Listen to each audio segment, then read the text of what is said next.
এসব শুনে গিরিশবাবু বললেন, যোগীন মহারাজ, তুমি মস্ত বড় কাজ করেছ। এখন বুঝতে পারছি স্বামীজির সঙ্গে তোমার আলমোড়া যাওয়ার হেতু কি। যোগেন, শোনো, মায়ের আশীর্বাদের অপূর্ব প্রকাশের আমি এক জীবন্ত দৃষ্টান্ত। একবার আমি অত্যন্ত অসুস্থ হয়ে পড়ি। ডাক্তারেরা আশা ছেড়ে দিয়েছিলেন। নিদারুণ যন্ত্রণায় রোগের অন্যান্য উপসর্গের ফলে ছটফট করছিলাম। এক রাত্রে একটি অদ্ভুত স্বপ্ন দেখলাম। আমার সামনে দাঁড়িয়ে আছেন এক নারী মূর্তি, মমতায় ভরা মাতৃমুখ।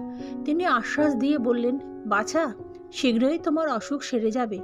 আমাকে পান করার জন্য ওষুধ দিলেন। তারপর স্বপ্নে মিলিয়ে গেলেন।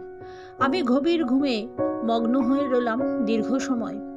খুব আশ্চর্যের ব্যাপার, পরের দিন সকালে আমি প্রায় সুস্থ, রোগতাপ যেন নেই, সম্পূর্ণ নিরাময় ঘটে গেল অচিরেই। এই ব্যাপারটা তখন থেকেই আমার কাছে রহস্য হয়ে আছে। এই জাতীয় অলৌকিকতার সঙ্গে আমি তখন অপরিচিত।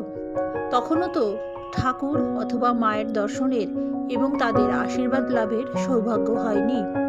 পরে জয়রামবাটিতে গিয়ে মাতা ঠাকুরানীকে দেখে আমি তো অবাক। আরে, একেই তো আমি স্বপ্নে দেখেছি। ইনিই তো স্বপ্নে আবির্ভূত হয়ে আমাকে ওষুধ দিয়েছিলেন, সান্ত্বনা দিয়েছিলেন। আরও বুঝতে পেরেছি, মায়ের কৃপাতে ঠাকুরের নিকট এসে তার চরণে আশ্রয় লাভের সৌভাগ্য হয়েছে। তারই আশীর্বাদে, তারই করুণার ফলে লাভের ভাগ্য এবং তোমাদের সকলের, বিশেষত স্বামীজির সঙ্গ লাভের ভাগ্য আমার হয়েছে।